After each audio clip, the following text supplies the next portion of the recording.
Welcome into College Football Now, powered by Jet Sports. Tyler Jones here with you. So glad to have you with us.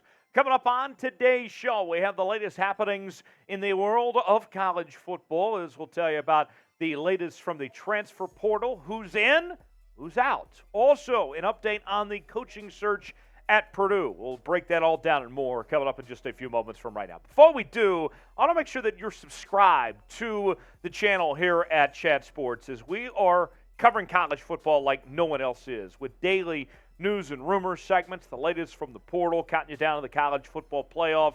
It's all in one place, and I got a little challenge out there. If you love college football, then I want you to subscribe. I believe that we can pick up at least 20 subscribers on today's video. So when you subscribe to the channel, the new ones out there, type me in the comments section. Let me know that you are subscribed to our channel here for daily coverage of college football.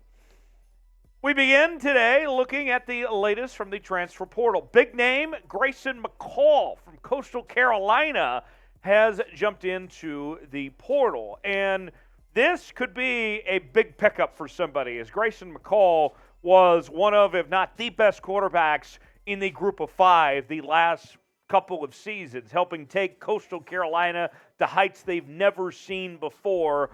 And there might be some potential NFL talent for Grayson McCall as well here. So have to think that he has some bigger aspirations to go to a Power 5 school and potentially compete for a championship next year. To me, I'm very excited for Grayson McCall to see what he can do at this next level, of this next step that he could potentially take. And remember, his head coach, Jamie Chadwell, took the job at Liberty, so he's looking to move on with his coach out of the way as well.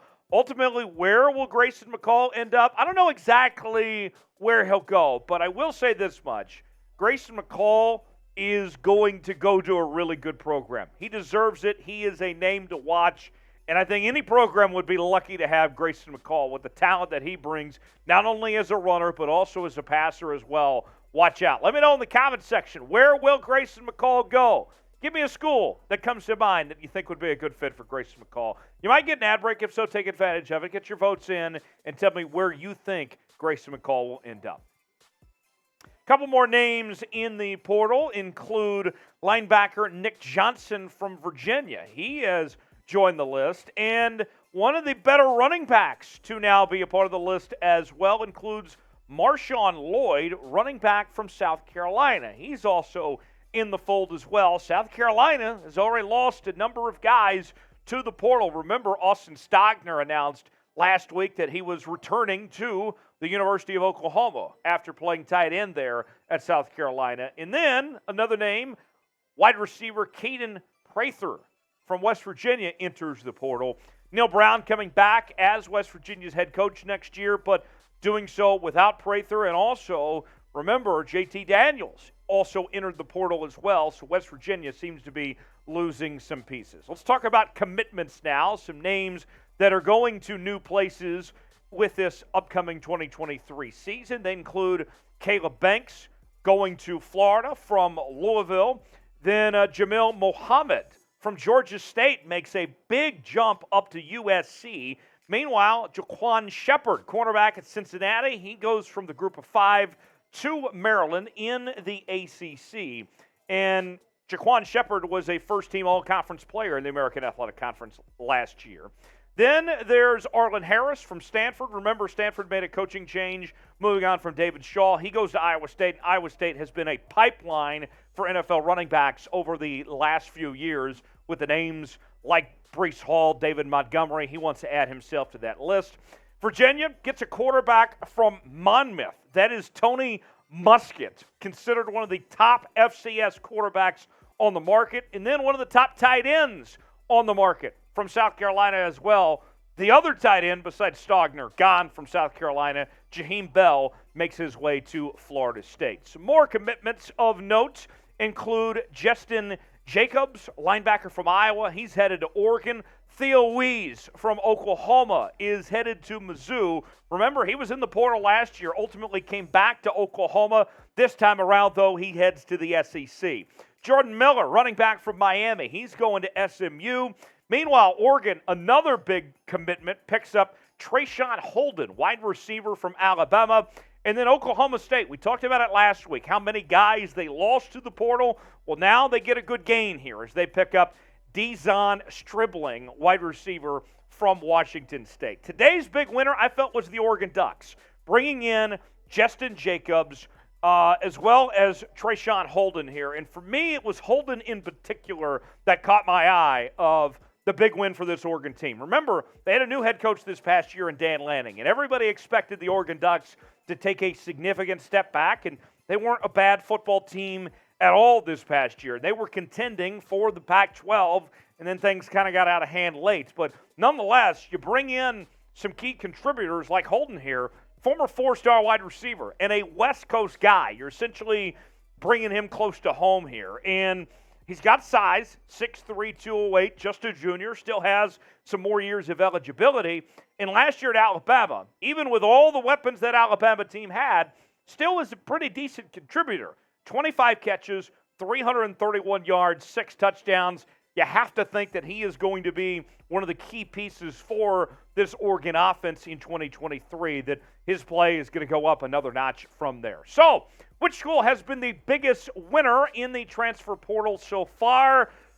Give me a school that comes to mind. Today we talked about Oregon, but it seems like it's a different school every day at this point. Give me a school that comes to mind who you think was the biggest winner in the transfer portal at this point in time. Today's show is brought to you by Fetch. Fetch is a super easy-to-use and free app that lets you earn rewards on literally anything you buy. Scan any physical receipt and e-receipt, and you will earn points on your purchases, and the process only takes a few seconds. You don't have to worry about where your receipt is from or what's on it, so let me show you how simple it is. All you have to do is open up the Fetch app, press the orange camera button, and snap a photo of your receipt, then hit submit. And you'll see the confetti pop up showing that you've earned more reward points. It's a simple process. You can also click the e-receipt function to get rewarded for your Amazon purchases and other online shopping by syncing your email account.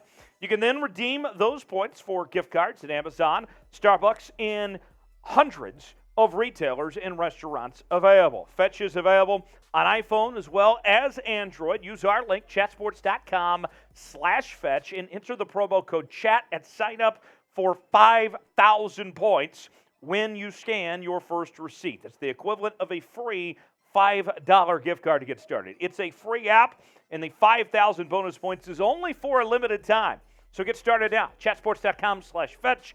Enter the promo code CHAT. The link is also in the comments and the description of today's video. Moving on now, let's talk about Purdue. The Purdue coaching search is on after Jeff Brom ended up returning home to Louisville to take that job. And now, where does Purdue go from here to replace Jeff Brom? Well, some of the names that have circulated over the past couple of days, staying within the Big Ten Conference, Jim Leonhard, who announced he's not coming back to Wisconsin to be on staff under their new head coach, Luke Fickell. He is a name that is getting a lot of love as he filled in the gap as the interim head coach there at Wisconsin. Could he make his way and stay within the conference? Another name to watch, JaMarcus Shepard from the University of Washington, their offensive coordinator. That Washington offense was very high-powered, put up a lot of points this year in the Pac-12 Conference.